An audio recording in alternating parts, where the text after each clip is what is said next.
This is my post-match reaction to the Tottenham Hotspur 2, Wolverhampton Wanderers 2 draw in the Premier League. And the first shot that they cut to on the television after the game is to Daniel Levy in the crowd. And I'm sure as Spurs fans, like I am, you have seen this narrative many, many times. I've said before this game, for this series of games, that if Ange Postecoglou lost both this game and the Newcastle game, I fear for his future. I don't think a draw here is going to help him much more.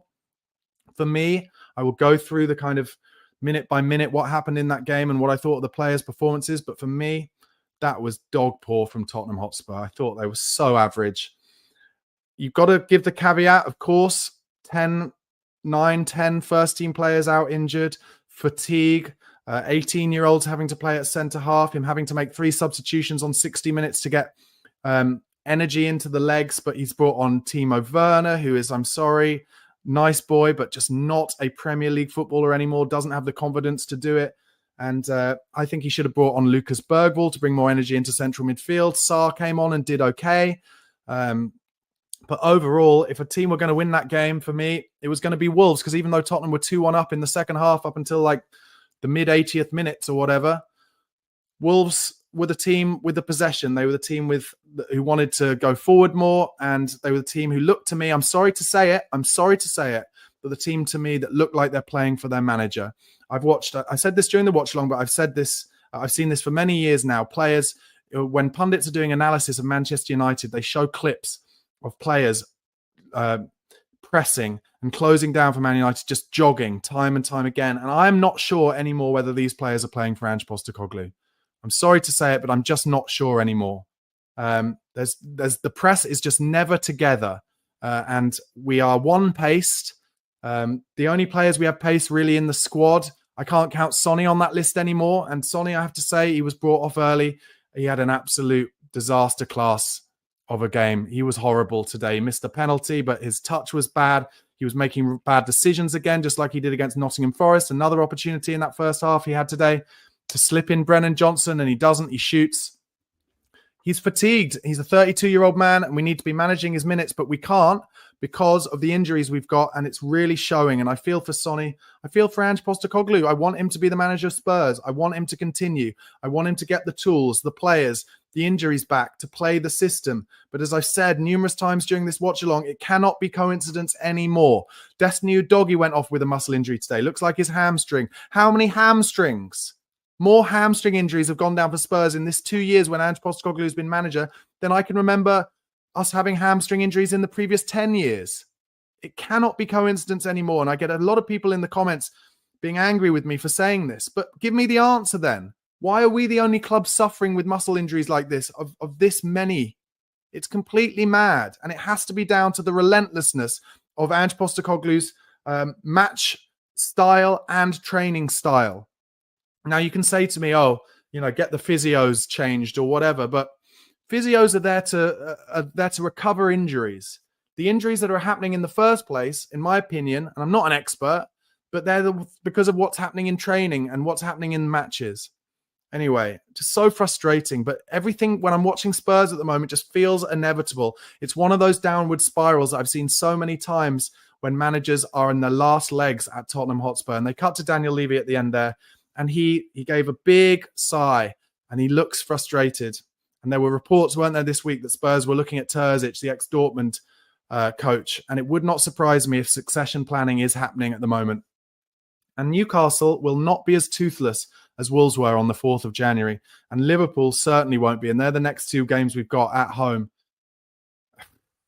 I'm just worried about it all. I really am. Anyway, in terms of what happened in the game, slowish start to the game. Spurs gave away a bit of a half chance in the first minute, but nothing came of it. Some good defending in the 5th minute from Archie Gray. He had to slide tackle to get the ball out for a throw-in, but a free kick earlier in that move was given, and that was a free kick that Wolves ended up opening the scoring from in the 6th minute.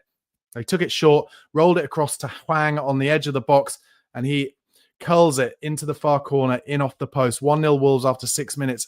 Spurs then equalised on the 11th minute. One of the few positives from this game. Rodrigo Bentancur played well, and he was the one who scored from a corner, an outswinger, I think from Pedro Porro. Bentancur with a great near post header. But of course, Rodrigo Bentancur, we knew he was on a tightrope with another booking ruling him out of the next game, and he got that later on in the game. So that's disappointing. He will miss the Newcastle game, and we are devoid of options in midfield at the moment, and at the back, and everywhere, frankly. Anyway, 13th minute, after we've equalised in the 11th, Wolves shot just wide from Cunha after Dragoshin passed the ball straight to him. Kulusevski then gives away another dangerous free kick in the 15th minute, but came to nothing, hits the wall. Fraser Forster went down injured in the 20th minute with an injury. That looked worrying, but he carried on. Johnson in the 22nd minute got in down the right after a good ball from Dragoshin, but the cross was cleared for a corner. From that corner, Dragoshin had a good header just wide of the far left-hand post. 26th minute, a booking for Bellegarde, stopping a Deki Kulusevski attack. Can you hear that not much was happening for Spurs in this game? Because I'm really just noting down things like when Wolves players are booked. That's how kind of poor Spurs were. They made a good chance in the 29th minute, but Bentancur and Solanke got in each other's way and didn't even get a shot off when they had a chance to get a shot off from just inside the box. 30th minute, this is the start of really a kind of 15-minute terrible period for Son Heung-min. He pulled out of a 50-50 in the 31st minute. That was after the 30th minute. He waited a pass horrifically when he was driving at the Wolves defence. 34th minute, gave the ball away again, and as a result, Wolves got forward and Cunha had a shot just wide from 30 yards. 36th minute, Jose Sarr gave us a sniff of a chance by playing silly buggers with the ball at his feet, and he did that once again towards the end of the game, and we nearly benefited from that, but couldn't quite. Basuma had a shot over the bar in the 38th minute after a corner kind of broke down, and then the next disaster from Sonny as we won a penalty. Brennan Johnson did well to get his body ahead of Andre. He was suckered into it, took Johnson out. Sonny has his penalty saved by Sarr, and it's a poor penalty. They put up the graphic just before the penalty. 4 of Sonny's last 5 penalties are going to the keeper's right. He goes the same way again. Easy save for Sarr.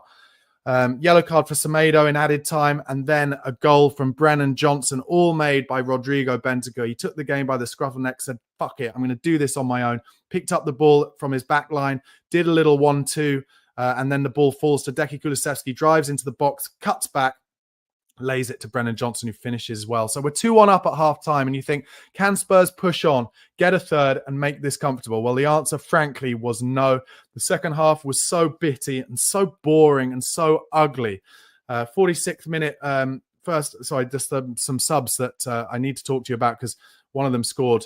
Strand Larsen came on for Bellegarde, and Cunha went off for Wolves too. So I thought, a bit of luck for Spurs because Cunha was by far and away Wolves' best player in the first half. He went off, but Spurs could not capitalise. Udogie went down injured in the 48th minute. Sergio Reguilon came on for him, and now it looks like Reguilon will probably have to play more minutes for Spurs because even though we'll have Spence back for the next game against Newcastle, now it looks like Udogie will be out again because he has a hamstring injury.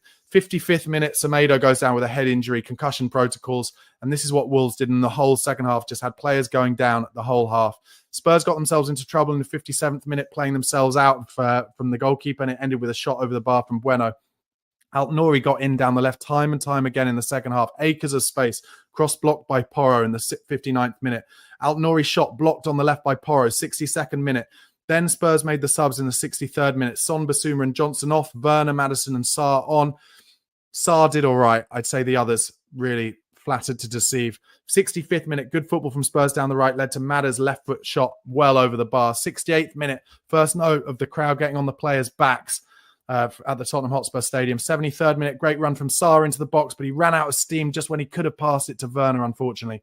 And then 77th minute, maybe our best opportunity. Werner did great on the left, got ahead of his man, crossed it for Solanke, and it's just ahead of him at the back post. And in fact, that cross was slightly deflected by one of the Wolves defenders, so it couldn't find Solanke. 79th minute, Solanke did beautifully, broken forward, found Deki Kulusevski, took it round the keeper who charged out, but because it's on Kulusevski's right foot, he can't get enough power on it, and it's cleared off the line by the Wolves defender.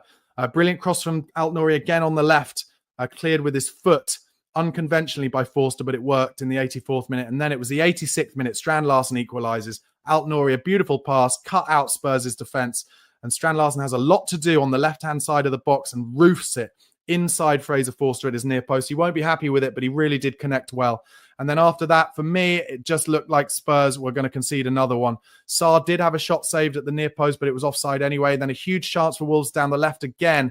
Sarr blocked that cross in the 90th minute. Free header from the resulting corner from Craig Dawson, saved by Forster. It's a save you'd expect him to make. And then maybe the gilt-edged chance for Spurs, actually. Pape Matar Sarr, well crossed from Decky Kulusevski on the right. Sarr free just inside the 6-yard box, but doesn't get his head on it, shoulders it wide. Bentancur then gets his booking, so he'll miss the Newcastle game.